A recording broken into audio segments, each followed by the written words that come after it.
La luz en el túnel, segunda parte. Las garras del Antropoceno. Por Margarita Guzmán. Capítulo 5. Límites planetarios. Con la aceleración que tuvieron los sectores económicos, o de producción, en la década de los 50s, justo después de la Segunda Guerra Mundial, con todo y los avances en los ámbitos económicos y tecnológicos a gran escala, se aceleró también la actividad humana, de tal manera que sus efectos se vieron claramente manifestados en el aumento de aquellos parámetros que una vez sobrepasados alcanzan los límites que ponen en riesgo la sostenibilidad de la vida en nuestro planeta. Aunque dichos parámetros pueden ser contemplados de manera independiente, en el caso de que se sobrepase uno de estos, los otros pueden también verse afectados unos con otros, y el efecto global sobre los ecosistemas del planeta pueden llegar a ser devastadores. En la actualidad son muchos los esfuerzos por parte de las diversas organizaciones enlazadas a nivel mundial para moderar el rumbo proyectado para las próximas 4 décadas, pues se considera que es para ese tiempo en que la Tierra enfrentará una situación mucho más precaria. Tal como lo menciona Indra Morandi Nawerma, la crisis ecosistémica mundial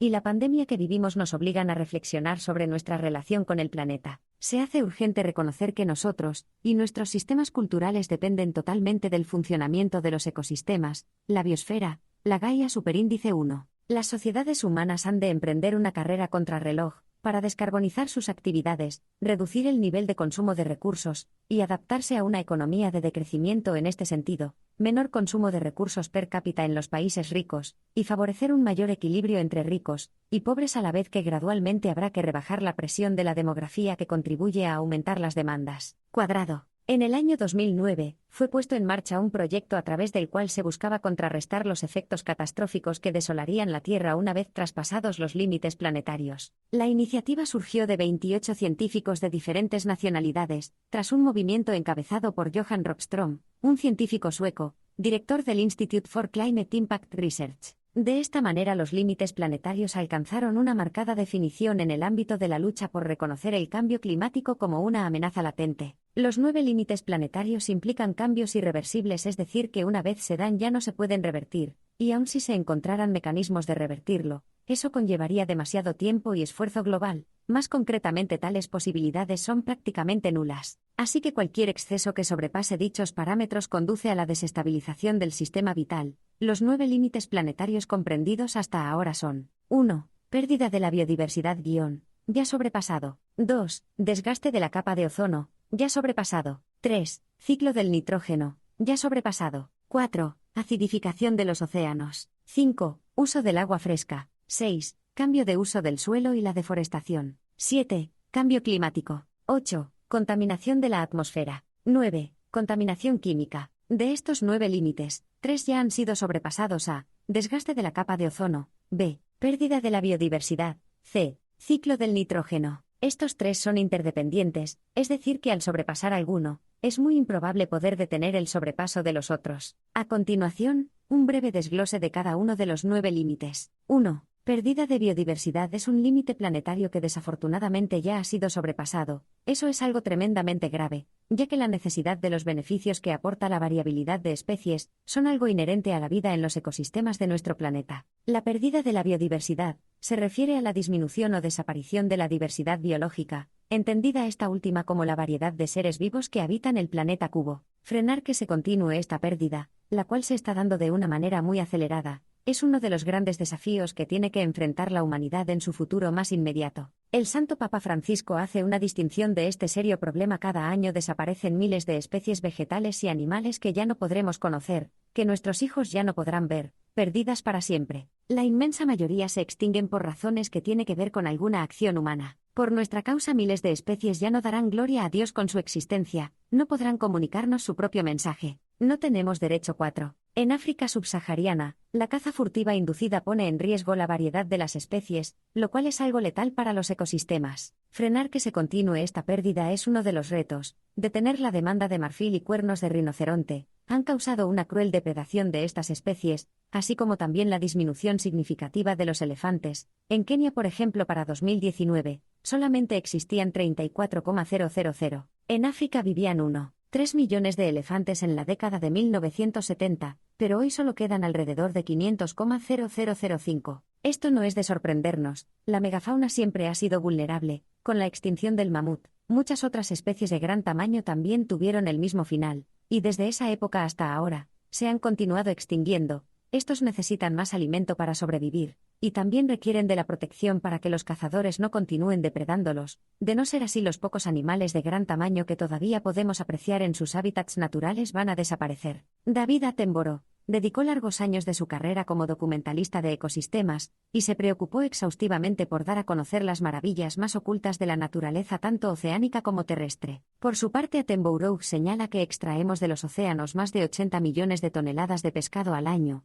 y hemos situado el 30% de las especies marinas en niveles de población crítico 6. Entre sus recomendaciones más esenciales está la de tratar de conservar los ecosistemas completos y no solo a una especie determinada. Esto tiene un enorme valor significativo, pues es debido a que la integridad de los ecosistemas se ven amenazados, que las especies se ven constantemente desplazadas, y en casos graves empujadas a la extinción. El límite considerable sería la extinción de 10 especies por cada millón por año. Sin embargo, la realidad es muy distinta y mucho más alarmante, ya que actualmente se extinguen 100 especies por cada millón por año, por lo que este límite, además de haber sido ya sobrepasado, está incrementando aceleradamente. Algunas de las especies que desafortunadamente ya se extinguieron son las siguientes. Tigre de Tasmania, 1936. Originalmente fueron criaturas abundantes en esta isla, pero fueron cazados hasta su total extinción porque se creía que mataban ovejas, elemento básico de la economía nacional. Posteriormente se demostró que los tigres de Tasmania no mataban ovejas, pero para entonces ya era demasiado tarde. 7. Foca monje del Caribe,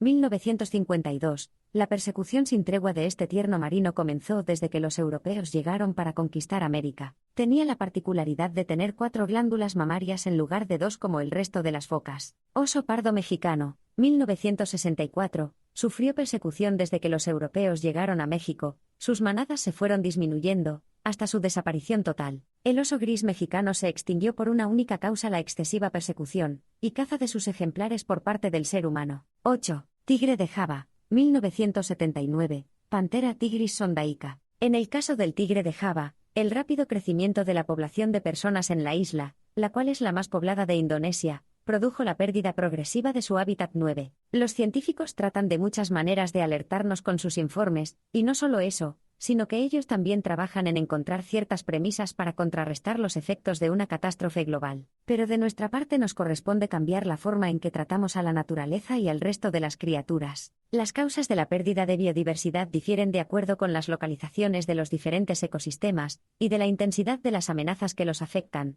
Entre los que más incidencia tienen es la desaparición de las especies, así como en casos más graves la pérdida de los sistemas completos que los albergan. Entre las principales causas están las siguientes: deterioro de sus hábitats naturales, contaminación ambiental, caza furtiva, tráfico indiscriminado de especies exóticas, y acidificación de los océanos. Algunos de los animales que en la actualidad se encuentran en peligro de extinción son: oso perezoso. La disminución de sus poblaciones se debe a la deforestación y al avance de las comunidades humanas. Debido a la pérdida de hábitat, los perezosos bajan al suelo con más frecuencia, por lo tanto, son vulnerables a los ataques de los perros, a los carros y a la caza furtiva. Superíndice 1,0. El manatí es el mayor herbívoro acuático, con un ciclo de reproducción de 2 años, en una sola cría. La principal amenaza de extinción es la pérdida del hábitat, así como el desarrollo de centros comerciales y complejos urbanos en las zonas costeras. Pingüino. Las especies de pingüino que están en peligro de extinción son: pingüino de las Galápagos, pingüino africano, pingüino de Magallanes, pingüino de Humboldt,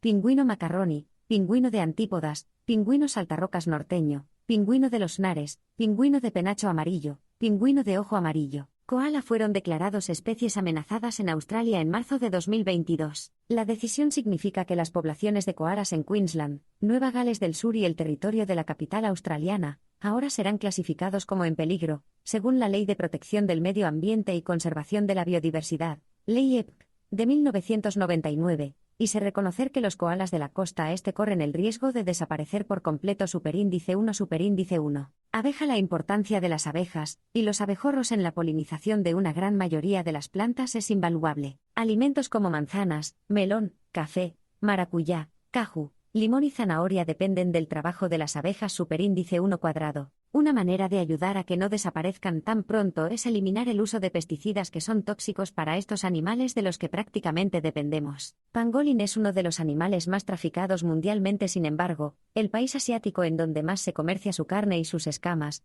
ya está tomando medidas para detener el camino a la extinción de esta simpática criatura. China está contribuyendo a la lucha por preservar la biodiversidad, y ha incluido al pangolín entre los animales protegidos de primer nivel, como el panda, y para así detener la creciente amenaza a esta especie y su hábitat. Tapir lo llaman el arquitecto del bosque, porque es uno de los principales dispersores de semillas. 3 de las especies de tapir viven en América: el tapir de Montana, el tapir amazónico, y el tapir centroamericano. Este último se encuentra ya extinto en El Salvador. 2. Deplexión de la capa de ozono. La capa de ozono se encuentra en la estratosfera terrestre, y está formada por 3 átomos de oxígeno, O3. El espesor de la capa se mide con unidades Dobson, lo cual equivale a 0,1 milímetros de espesor en condiciones normales de temperatura. La capa de ozono impide que la longitud de onda UVB, de luz ultravioleta, atraviese la atmósfera terrestre. Estas radiaciones causan cáncer de piel, quemaduras y cataratas, consecuencias que se calculó que incrementarían sensiblemente como resultado del adelgazamiento del ozono,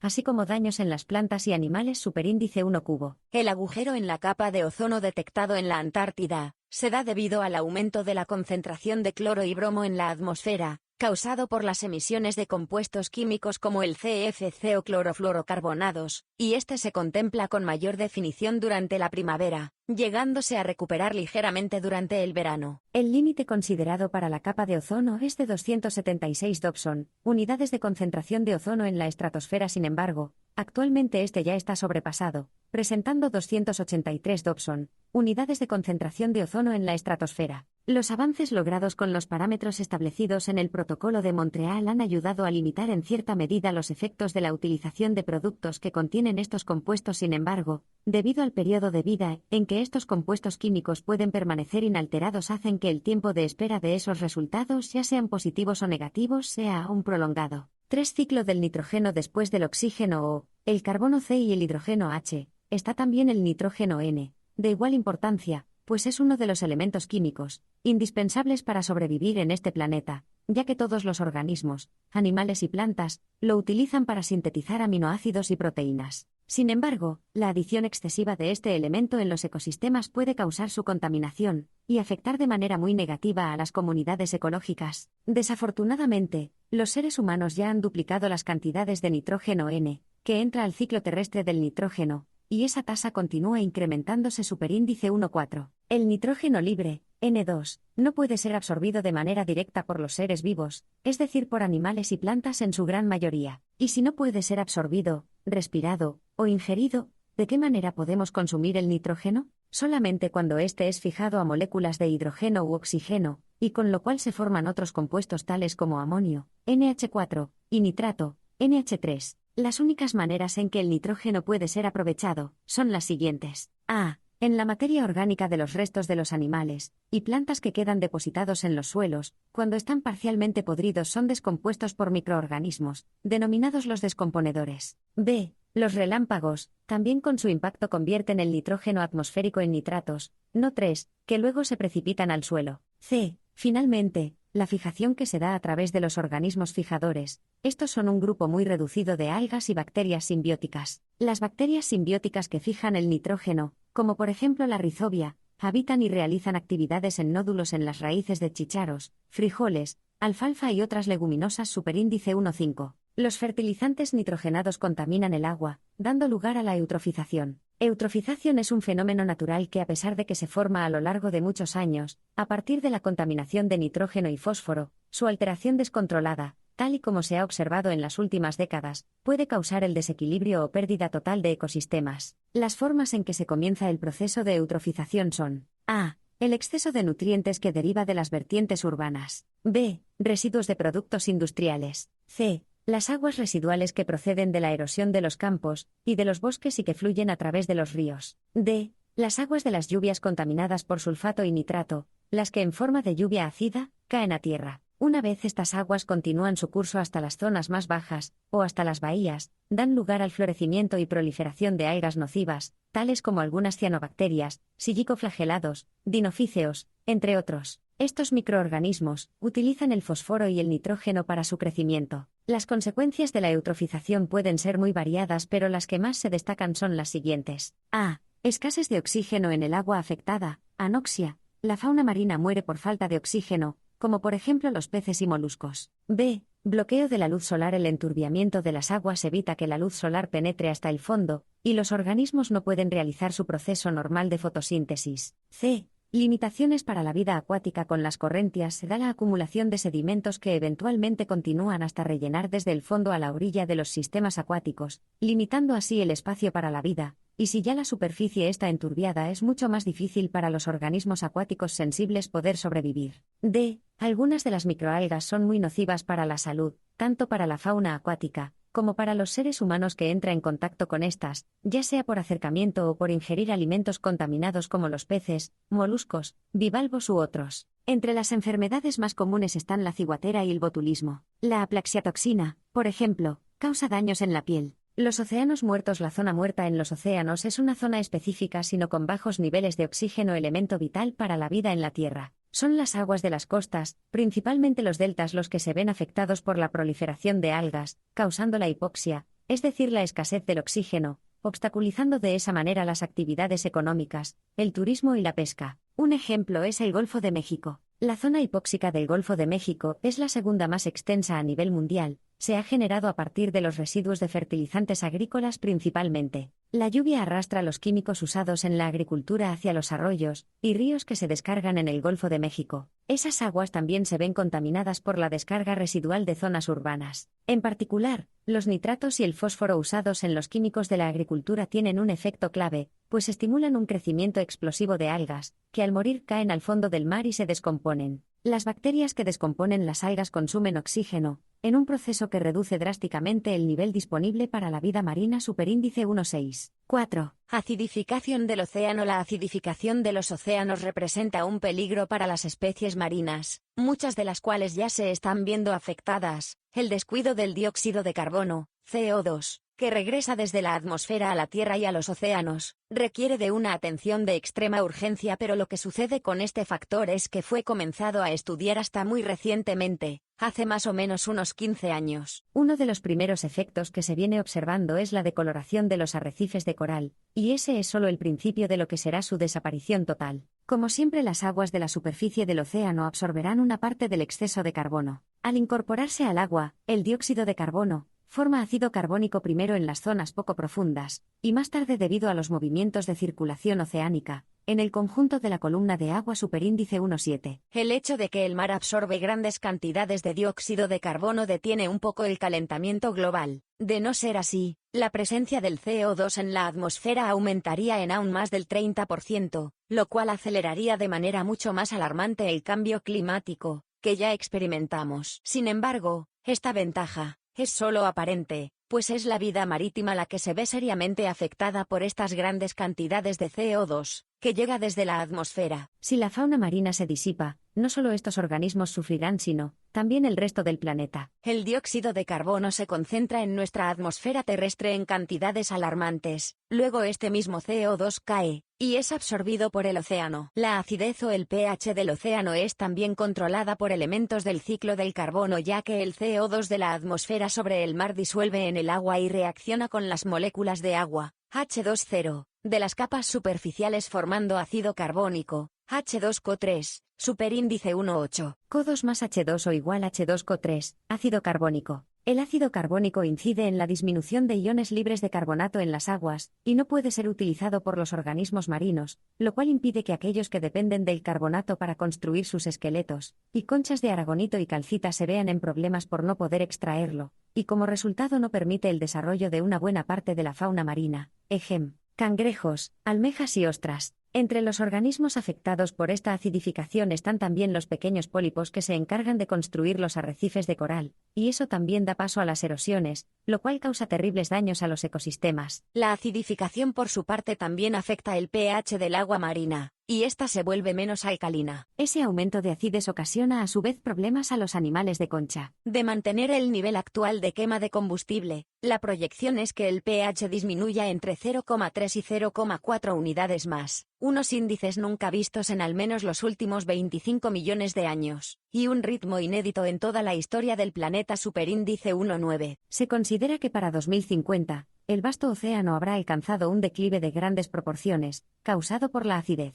La destrucción de los arrecifes de coral tendrá un impacto ecológico y económico significativo, por ejemplo, van a causar la pérdida de sustento de mucha gente. Si bien es cierto que, si se tomaran medidas para contrarrestar la situación, dado que a este punto este es un fenómeno irreversible, y aun si se pudiera lograr contrarrestar algo, volver a la normalidad, tomaría muchísimos años. 5. Consumo del agua fresca. El agua técnicamente disponible para el consumo humano es agua fresca o dulce, y a pesar de que ésta representa solo un pequeño porcentaje del agua en el planeta, es la que ha hecho posible la vida. La disponibilidad del agua promedio anual en el mundo es de aproximadamente 1,336 millones km3, de estos el 97% es agua salada, el 2,5%, es decir 35 millones km3 es agua dulce, y de esta casi el 70% no está disponible para el consumo humano debido a que se encuentra en forma de glaciares, nieve o hielo cuadrado cero. Los científicos continúan buscando alternativas que permitan contrarrestar la falta de agua de consumo en el futuro más cercano, por una parte,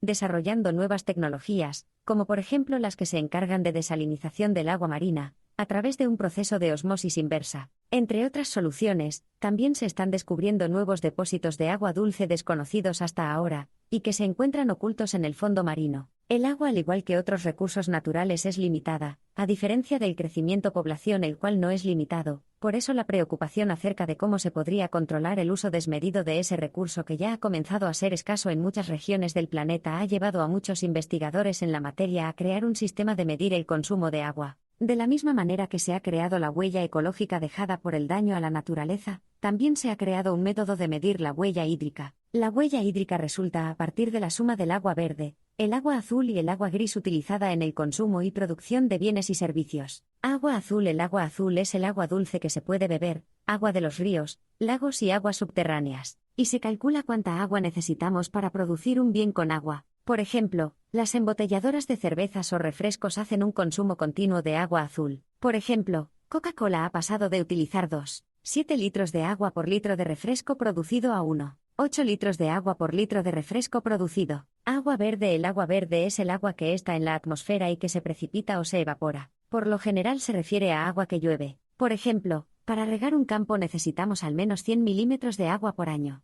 Agua gris. El agua gris se considera el agua necesaria para que un foco de contaminación se pueda diluir y pase a tener niveles aptos para el consumo cuadrado superíndice 1. La huella hídrica o huella del agua. La huella del agua mide la cantidad de agua utilizada para producir cada uno de los bienes y servicios que utilizamos. Esta puede ser utilizada en un proceso individual tal como el arroz o productos como un par de jeans, por el combustible que le ponemos a nuestro vehículo, o por toda una compañía multinacional. La huella del agua también nos dice cuánta agua está siendo consumida por un país en particular o globalmente en una cuenca de un río específicamente, o desde un acuífero cuadrado. El certificado azul en un esfuerzo para motivar a los empresarios a consumir el recurso del agua de una manera más eficiente. Algunos países de Latinoamérica, como Chile y Perú, ya están expidiendo los certificados de reconocimiento para la medición de la huella hídrica, principalmente a través de la empresa Tecnalia, especialistas en este tipo de certificaciones. En Chile, que fue el segundo país en promover este instrumento, el certificado azul es la oficialidad a la que pueden optar las empresas dando mayor valor a la cuantificación de huella de agua, estando validados con estándar nacional, recibiendo la entrega de un sello certificado de reconocimiento para su medición cuadrado cubo. Uno de los pioneros en la medición de la huella del agua son los creadores de Quilimo,